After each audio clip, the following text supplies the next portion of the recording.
Hey, what's up everyone, and welcome back to the channel. Welcome back to another video. I hope you all had a lovely new year. I've been a bit busy my end, so you might have noticed that I haven't been so active recently. I'm going to be getting back onto things now that I'm back to normal. So lots of stuff to share with you guys, so keep your eyes peeled for the future contents. Today, in this video, we're going to be revisiting something we did at the end of last year, which was the harmonic sub video. It's the very last video at the end of the year. So we're coming back to this idea, which is just a harmonic sub bass and a drum beat together. That's it. So very bare minimum idea. It's quite repetitive. Let's just remind ourselves of the idea that we're talking about. It's this one here.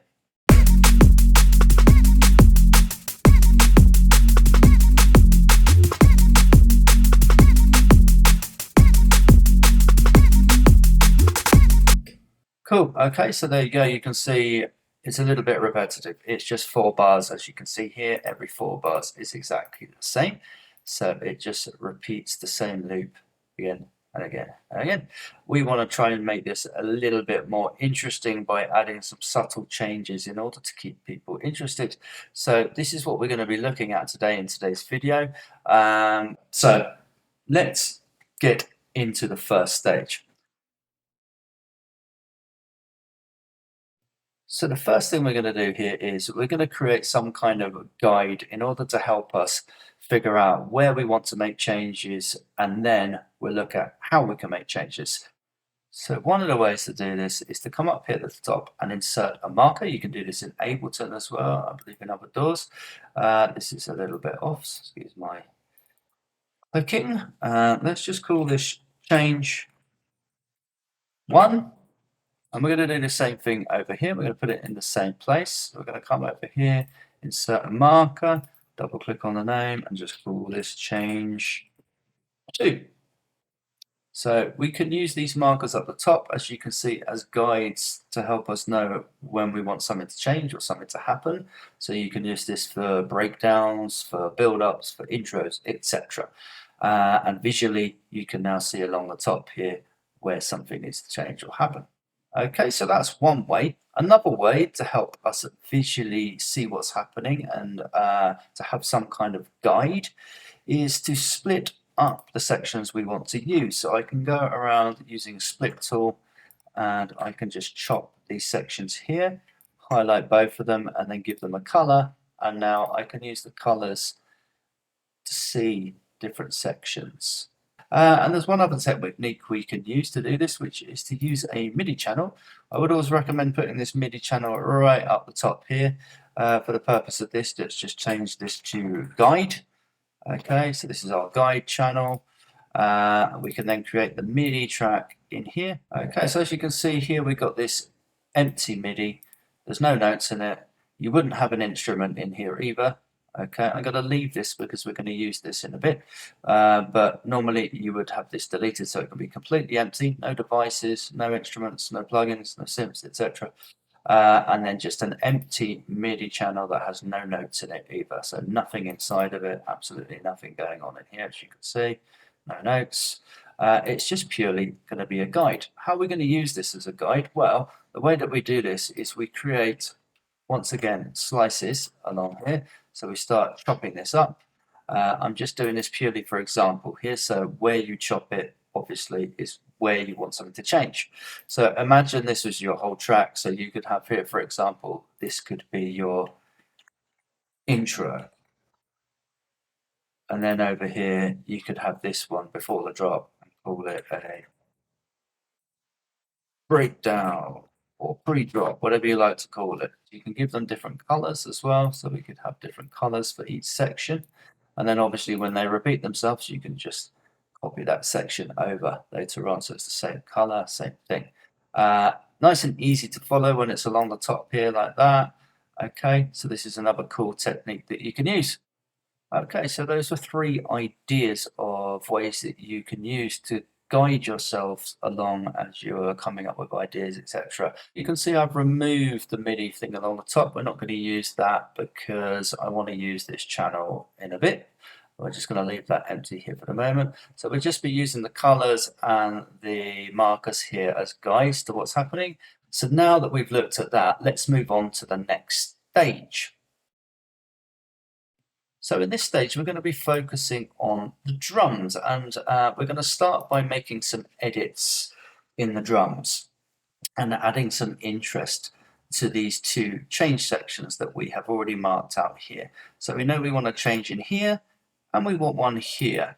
The idea in this one over here is to make it more subtle and a bit less obvious. And this one is going to be more obvious as it's going to be our main change. Now we have 16 bars. Most of the time we're going to be working in like 16 bars, especially in drum and bass.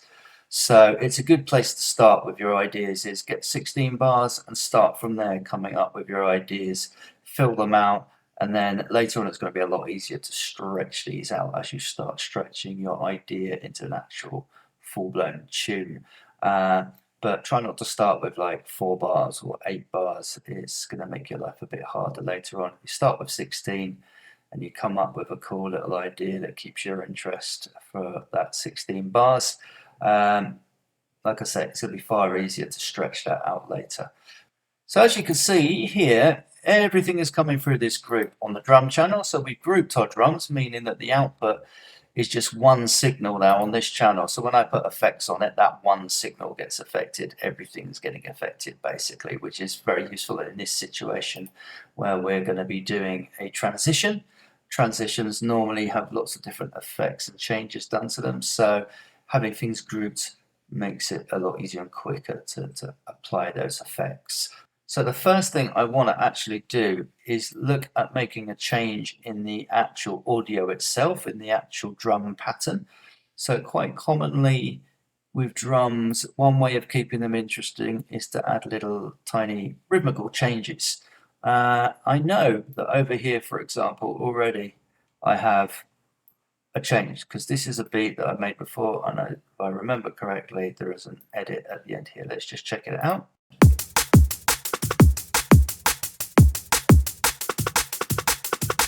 Okay, cool. So we could, for example, cut this here, because we just want this end bit with the edit, and let's put that over here now, so that that goes into this gap here.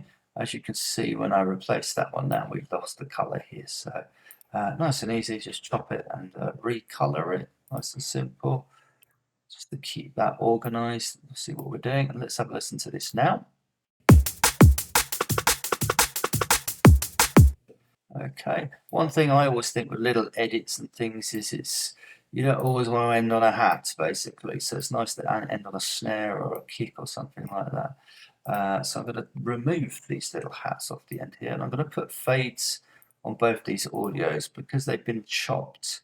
I just want to avoid the chances of having any little clicks, which are sometimes very difficult to hear. But if we put fades on here, we're kind of eliminating that happening at all. So it's a good idea, a good practice to do that. But if you've ever chopped anything, we'll just add little fades at the end, especially in this case when we're just cutting it short. So let's listen now and see what happens. But let's come back over to like here, hear how it sounds. Okay, so you get that little bit of silence as well that happens here, which is also quite nice. So, like I said, we're keeping it very simple today. So that's pretty much all we're going to do for the drum edit here. You could add a reverse cymbal here, or have some kind of sweep that happens here, the vocal. There's many, many different things we could do with transitions. But like I said, because we just got the two channels, the bass and the beats, we're going to keep it very simple and try and add interest just using those sounds. Obviously, when you've got your ideas together, you can go crazy with other sounds and start adding them in as well and make things a bit more advanced and full. But sometimes less is more, as they say, and keep it simple, which is what we're doing today. So now that we've organized our drum beat and we've got that set up like that, next thing we want to do is start adding some effects to this drum beat. So let's go in now and start adding some effects. Here we go. So here we are in the drums group. Let's add some effects. I'm going to use effects that you guys can follow along with, which means I'm going to use for this video the Kilohertz pack. Now this is free. Anyone could go onto the Kilohertz website and download all these plugins here. You can see all the ones with KS or Kilohertz. So you get a fair few plugins and they're all pretty decent. And considering they're free, it's amazing. So all these ones with KHS here are Kilohertz. So you can see you get quite a few free plugins, which is cool. So I'm going to put the link, obviously, for those of you who don't know Kilohertz or haven't heard them before or haven't got these, then I'll put the link in the bio so you can go to their website and download these. Like I said, it's free. So go ahead and do that, and then you'll be able to follow along exactly. If you haven't got them and don't want to get them, then obviously you can use other manufacturers, but the same kind of plugins. So we're going to start with Gate. We're going to go for the Kilohertz Gate and load that in. We're going to turn that off for the moment and close it. And let's now go and open a Kilohertz EQ, I think. So, yep, there we go, the EQ. Let's do the same thing by closing this and turning it off. And then one more effect we're going to do, and that is going to be the Kilohertz, this time, filter. So let's find the filter and open that up. And once again, turn it off, close it. There we go. So now we've got three plugins. We've got a gate, an EQ, and a filter. Why have I chosen these three plugins? Well, I'm going to go through each one individually and explain the process and why we've chosen it. So let's start with the gate. So let's turn it on first of all, because obviously we want it to sound and make an effect. And let's open it. So there it is. And let's go back here and let's have a listen.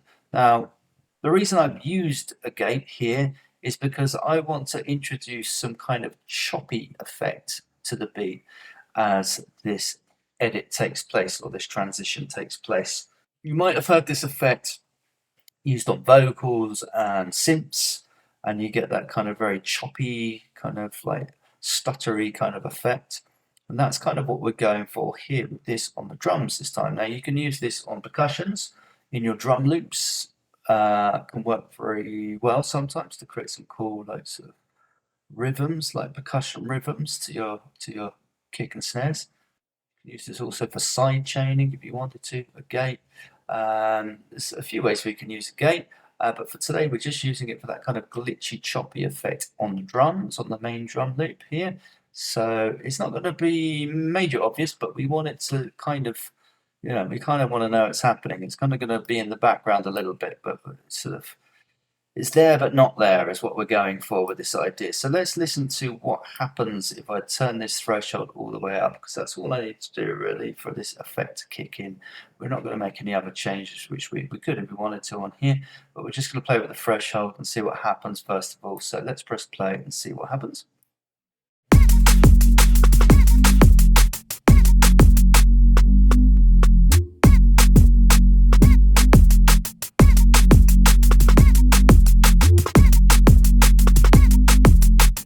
I think it sounds cool about there somewhere.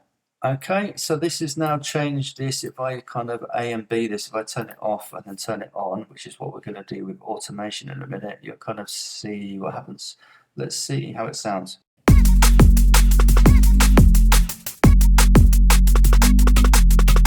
Okay, so you can see, or you can hear there, that it just gets a little bit choppy. Obviously, there's going to be a few other things happening over the top of this as well with these effects in a second. But that's all we need to do for this one here. So let's just close this now. But before we do go to the EQ, we just need to go to the automation. So let's open up our automation lane. Like I mentioned to you, I want this to turn on and off so that it happens only on this change here. So I want it to be on here and only here. So the way to do that is, first of all, like in any DAW, the last thing you click on will be the thing that appears in your automation lane. So if I now change and click on the attack, for example, now the attack appears. If I go and click on the EQ and I click on one of its parameters, like the low, now the low of the EQ appears. So always the last thing that you click on, plugin-wise, will be the thing that appears in your automation lane. So we're going to go back and click on the gate on and off. Okay, now that's what's appeared here, so we can come in here. We want it on in here. Let's just zoom in a bit so we can actually make it stop here. Sometimes when these things kind of switch on and off, you get like little clicks. So just to be safe with that, I'm going to have it kind of switch on and off just a little bit before the next one comes in. Okay, as there's a little silence gap here, it doesn't matter whether it's on or off. But here, we're going to have to do it like that. There we go. So now, this is only going to switch on during this bit where the automation says it's on. So let's just check it from here.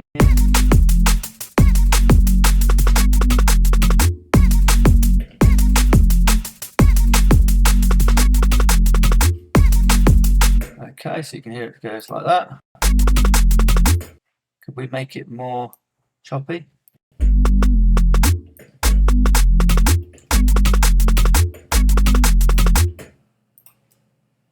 Okay, so the next thing we want to do is add the EQ.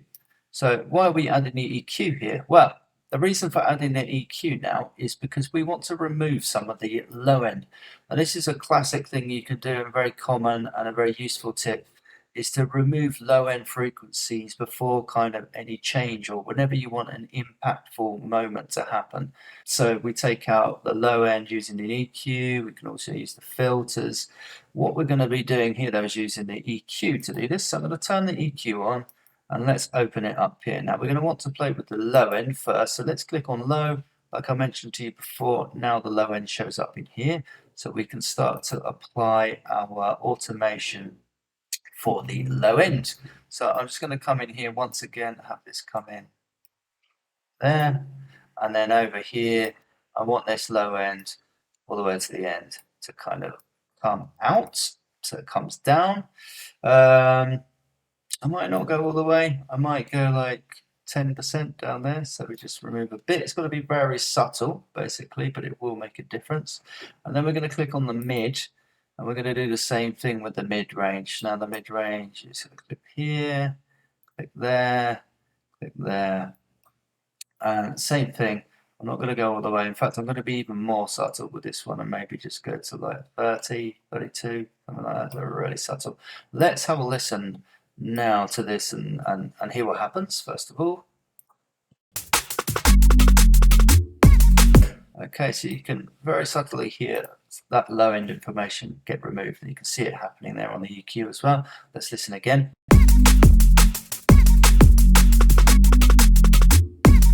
Okay, so it calms down as this comes down here and then it switches back in here, so you get a lot more impact happen here. So this can be done, like I mentioned, we haven't got much going on here, so we're missing a lot of sounds that could be in here. We're using the bare minimal, so you can do that on the drums as you heard there, but you could also do this on other sounds that are in your track, whether they be effects, bass, synths, etc. It's a cool trick to add impact. So we're going to close that because that's now done in this section. And then the next thing we have to add to this as a little effect is the filter. So let's turn this filter on and open him up. There we go. Excellent stuff. And why are we using a filter here? If we just remove the low end here, why are we going to use a filter? Because filters can remove high end, they can remove low end. There's lots of cool things you can do with filters, and so same thing with EQs. So for this specific purpose here, what we're using the filter for is to create some kind of sweep. So we're going to create like a sweep using the filters, okay? So just like you would add kind of like risers and things to create sweeps and reverses, we can also use filters to create some kind of tension and movement in these parts here. And this is what's super useful. If you listen to people like Break, for example, if you like his kind of drum and bass, one thing he does really well is his transitions, and he has really cool transitions. He uses filters, feedbacks, etc., flanges, phasers, stuff like that to create interest and movement in his transitions, as well as lots of other little interesting ear candy things he uses. But have a listen to some of his tracks and you'll see what I mean. He always has really cool transitions that are really impactful. And this is one of the things that he does, is uses like filter sweeps and movements to add a bit of interest. So this is what we're focusing on here, is adding movement and kind of interest with a sweep. So how are we going to do this? We're going to put this into high pass to start with. So what we're doing by putting it into high pass is removing the low end once again, but completely this time. We're also going to use the resonance and push that up, which is going to add a bit of high resonance to the sound. The first thing we want to do though is find like a sweet spot with this. So let's find a sweet spot with this filter.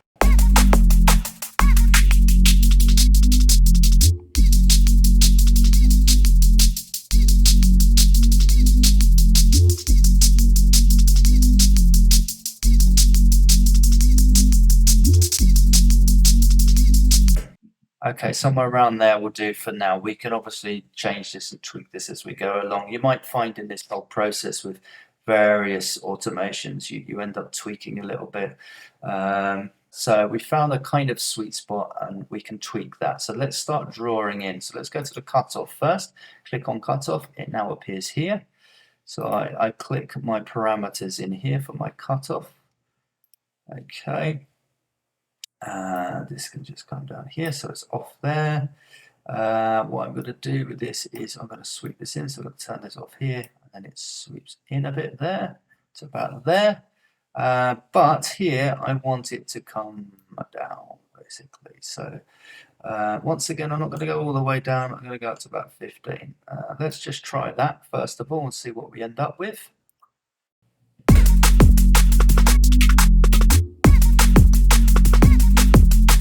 Okay, so now let's just play with the resonance. So the resonance obviously is up like that at the moment, but we don't want it to be like that the whole time. So once again, turn that off there. So it switches on just in this part here, but rises up. Same thing, we'll make a dot here, on here, so turn this off there. This resonance, let's move it down to, not to 0, but let's have it down like about, we're going to have it about 35, somewhere around here. So let's listen to this and check this out now.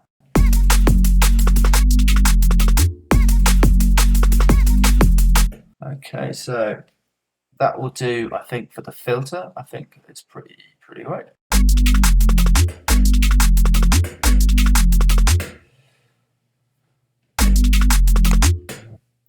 Cool. Okay, so we got our filter, we got our band EQ, and we got the gate that makes it a bit choppy.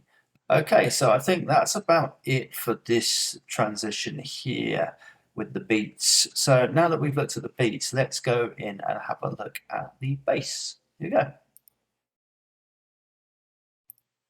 So here we are with the bass channel. Let's zoom in here.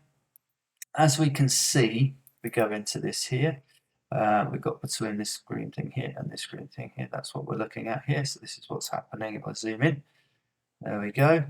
So one thing we can do here as well is we can add some kind of edit in here. Maybe it could happen here or here. I'm going to use the drums and I'm going to actually go off one of the snares, which I believe off this beat here should be there. So that means what I could do is I can now bring this back here like that. Okay. And now we just end up with absolutely nothing if you're looking there. There we go. That's better. What I'm going to do is I'm going to bring this back one so there's a little gap as well. So we get. And then we're going to fill this gap here with another bass. So I've moved this guide now, and we're going to call this bass because we're going to use this channel to make the bass.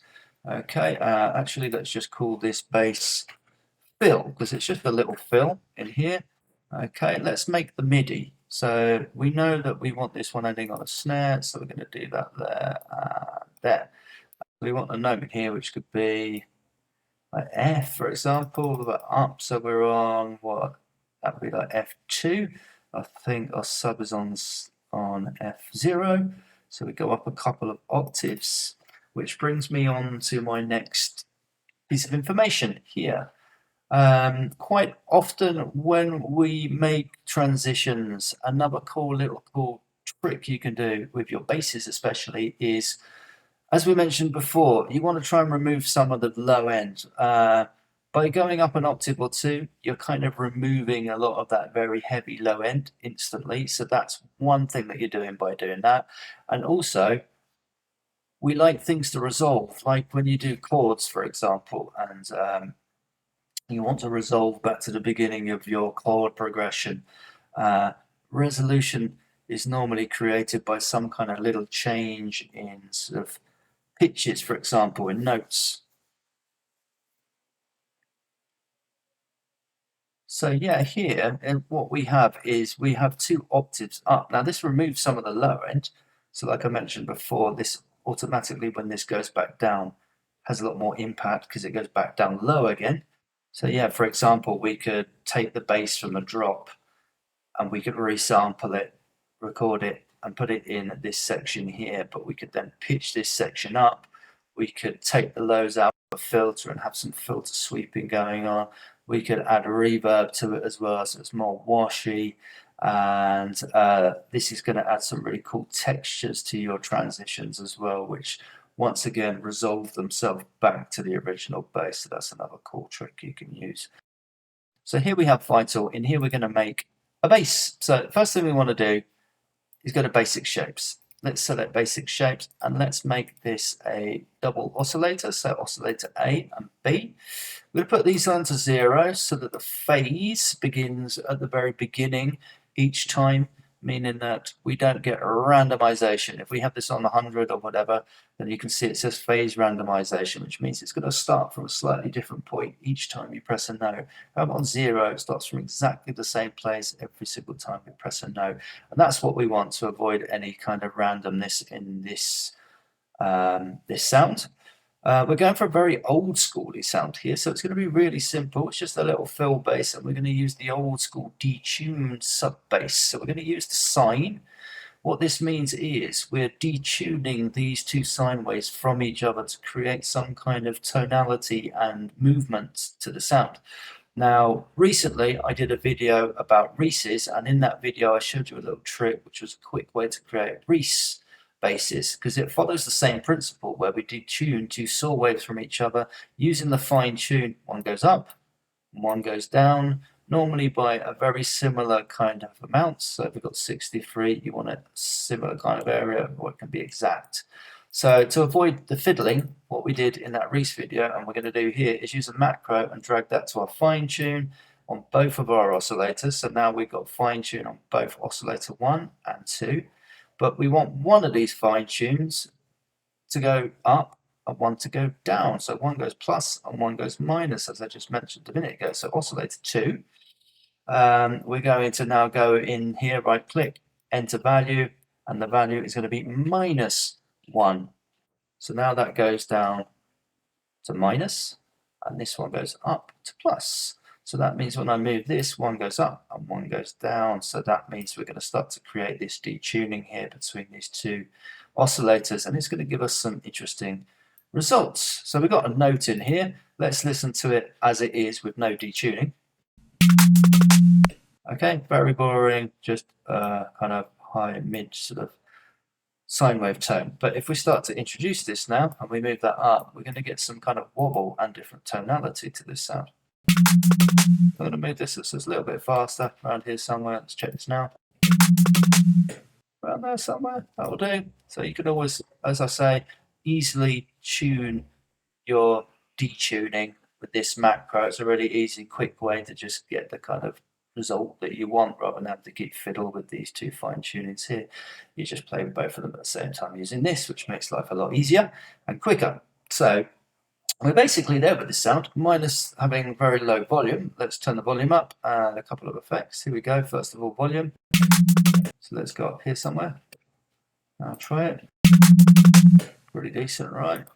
0 exactly. Let's add a tiny bit of chorus, but let's move the cutoff and the spread a bit so that we kind of don't get any effect on the real low end. We just want it on a kind of mid-range.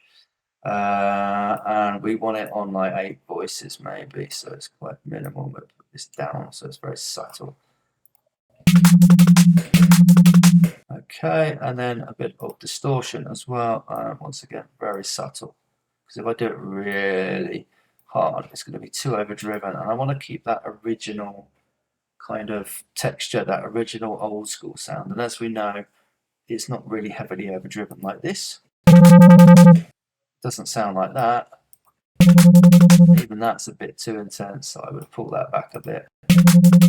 Nice. Okay, so the reason we use the chorus as well before is just purely to thicken up the sound a little bit. Distortion is just going to bring the sound to the front by adding some more harmonics. It just gives it more presence, I suppose, the best way to describe it.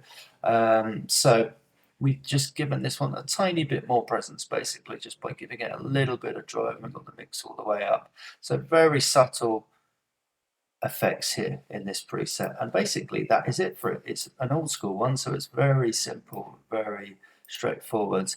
Let's just listen to it in the context over here. Okay, so one thing I noticed about this as well is it's not coming in on the snare, so we kind of pushed it back in the wrong place. It needs to be there, for example, so let's just come and change this. It's in the wrong place. But while we're here, what we also think of doing is making a little change to the end here. So this could also be a bit shorter, like maybe there. Let's try that. That's better. So just a little gap. So little gaps of silence can be useful sometimes. So let's listen to this now from over here, for example, to see where we ended up. Okay, cool. So quick, subtle, easy change there, but makes a difference. We've now got something different happening here to what's happening over here. So already it's a bit more interesting. So the first thing I'm going to do here is I'm going to just move this marker back here. There we go. So now we've got this green section here. So we're going to do a couple of different things here. So first of all, let's remove this bass. So we're going to have a big gap here where the bass ends. What we want to do is have some filter happen here. So we know we've already got some things on this channel that we used before. What can we reuse first of all? So we got the Q and the cutoff. So let's come down, do these two. Here, here, here, and here. And then highlight these two and we can move these up. Let's find a sweet spot with these first. Let's get the cutoff up to about here somewhere, so they'll come all the way to the bottom. The same thing can go for here. About fairly high, and that sort of. Okay, that will do for the filters there, I think. What I might do is add a bit of reverb on here as well, so it just kind of washes up here. And we're actually going to do this like this time. Okay, well, let's have a. What we're going to do is we're going to bring this loop back. So once again, fade it so that you don't get any clips. Delete this one. This probably all has a fade on it, but it's going to make it more obvious. Let's try it now, and that's got the reverb on it. Let's listen to what happens. Very subtle, but the reverb brings out over here because we're going to now fill this space with another break. So this is another classic thing we can do on a transition, is to drop in other breaks. So I've already imported some other sounds which we're going to drag in here. As you can see, I've loaded in a couple of sounds already. So I've got a glitch effects, first of all. This is also available for you guys on that website. So the link is in the bio if you want all these sounds. This break is also from that free sample pack, as you can see. They're all from the same website. So I'll leave the link for you guys so you can go on there and grab all these sounds so you can follow along with this part especially. So let's now look at this glitch effect and then let's look at the break. So first of all, we've got this glitch. Okay, so you can see I've kind of chopped it up a little bit already. So let's have a look at maybe keeping some of this break in. So let's keep the kick, for example, here. Okay, so you can see I've chopped this as well. So for example, this glitch was like this, just to show you what I've done to it. Just to save time in this video, we're not going through exactly what I've done, but you can see basically what's happened here. Just delete that now. Like I say, a really common thing is to drop breaks in. So we've got this break, Let's listen to this drum break. Amen.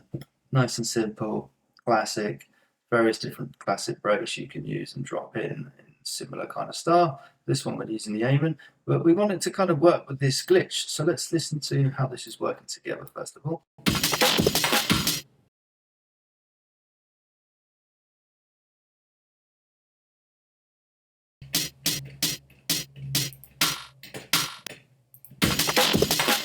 Okay, so now I've just edited that Amen so that this hit and this hit work together.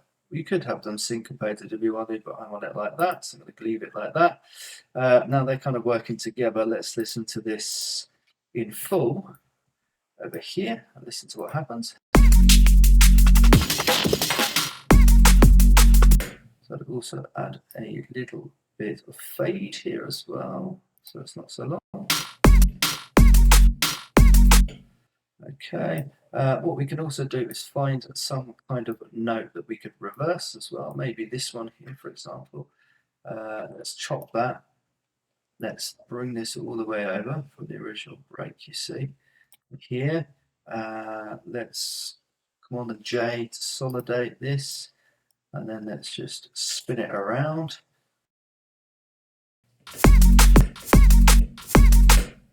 I want to make this shorter and I want to fade it up, something like this. I do. So get a little sweep into the next bit. Let's listen to this now from here, for example.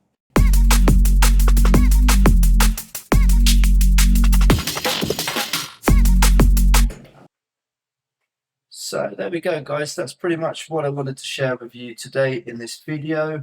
Nice, simple, basic transition ideas. So very simple, just using a bass and drums to create our transition ideas here. I hope you found this useful. I hope you got some tips from this one that you can use in your ideas. If you have any questions, please feel free to leave them in the comments. And all the links are left for you guys here in the bio to get the sounds that we used in this video. Thanks very much for your time, guys. Thanks for watching. Until the next one, take care of yourselves. Peace.